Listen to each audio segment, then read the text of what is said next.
Bonjour à tous et bienvenue dans 30 millions d'amis, l'émission qui aime les animaux. Ben non, c'est une blague, bien sûr. Je vous rassure, vous êtes bien dans le pourquoi du comment, mais il paraît selon certaines mauvaises langues que la musique de notre générique ressemble à celle de 30 millions d'amis. Oui, bon d'accord, il y a peut-être quelque chose dans la guitare, mais enfin sinon quand même rien à voir. Enfin, rien à voir, sauf quand je consacre les émissions aux animaux.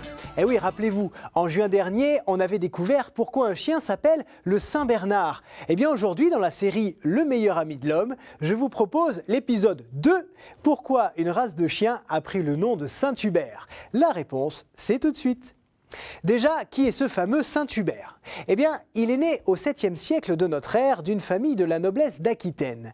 Dès son plus jeune âge, il adore courir les bois pour traquer le gibier et ça va devenir pour lui plus qu'une passion dévorante. C'est une seconde nature, un art de vivre. Il passe toutes ses journées à la chasse, si bien qu'il en oublie ses devoirs. Il ne va plus du tout à la messe, il délaisse complètement sa femme, ainsi que ses activités politiques à la cour du maire d'Austrasie, un royaume franc qui couvrait tout le nord-est de la France et une petite partie de l'Allemagne.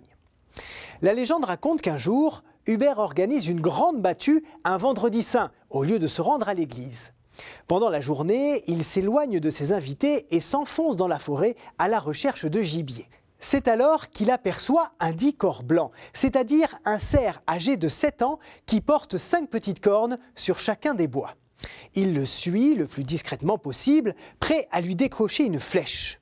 Mais à sa grande surprise, le dit corps s'arrête et se retourne vers lui. Hubert constate alors que l'animal a le Christ en croix entre ses bois. Et le cerf s'adresse au chasseur. « Hubert, jusqu'à quand poursuivras-tu les bêtes dans la forêt ? Jusqu'à quand cette vaine passion te fera oublier le salut de ton âme ?» Le chasseur est complètement paralysé par cette apparition, il s'écroule à terre et demande « Seigneur, que faut-il que je fasse ?» Dieu répond par l'intercession du cerf « Va donc auprès de Lambert, mon évêque à Maastricht, et convertis-toi.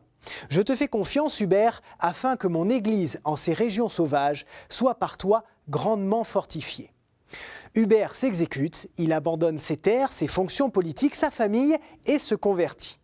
Il retrouve alors ses si chères forêts, mais cette fois pour évangéliser les villages les plus reculés de Belgique et du nord de la France, et il devient même évêque de Tongres et Maastricht, toujours en Belgique. Aux environs de l'an 750, très rapidement après sa mort, il est élevé au rang de saint et devient le patron des chasseurs, en lien bien sûr avec sa grande passion. Il est du coup réputé pour guérir la rage, cette maladie qui touche tous les chiens et qu'il transmet à l'homme. Retour justement aux canidés, qui portent le nom du saint.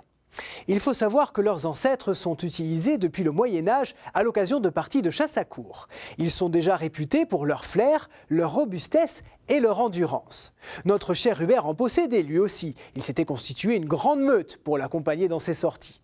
Et c'est à partir du 9e siècle, au cœur des Ardennes belges, dans une abbaye où se trouvait une partie des reliques du saint, que des moines se mettent à faire l'élevage de ces chiens. Ils leur servent bien sûr à chasser, mais aussi à protéger le monastère et à venir en aide aux voyageurs égarés.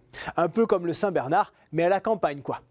Et voilà comment petit à petit, le chien tel qu'il existe aujourd'hui est devenu le compagnon préféré des chasseurs et a pris le nom de leur saint patron. Et sachez qu'aujourd'hui encore, les chasseurs, ils sont vraiment attachés à leur saint. Si, non, vraiment, même les non-croyants. Si bien que chaque année, partout en France et en Belgique, des célébrations ou des animations de village sont organisées pour rendre grâce à Hubert. Voilà, c'est la fin de cette émission. Merci beaucoup de l'avoir suivie. N'hésitez pas à la partager sur les réseaux sociaux et à très bientôt sur KTO. Au revoir.